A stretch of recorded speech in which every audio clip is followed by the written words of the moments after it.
Do you want to create an automatic P&L report? Let me show you how to create a dynamic P&L database and refresh all your reports. First, set up your database. This step will depend on your database structure, which are your needs. The basics are P&L line, sub-account, value, data type, and date. The other fields will depend on your business. For example, could be the name of a store or a country. In order to update your database, I built P&L Build tool. This tool will help us to update and manage the database from where all the reports will connect.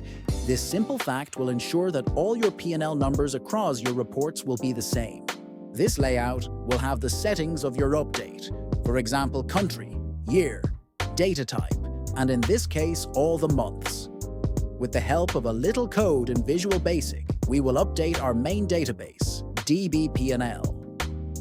In this case, we will upload the 2020 budget for Germany and then the actual figures.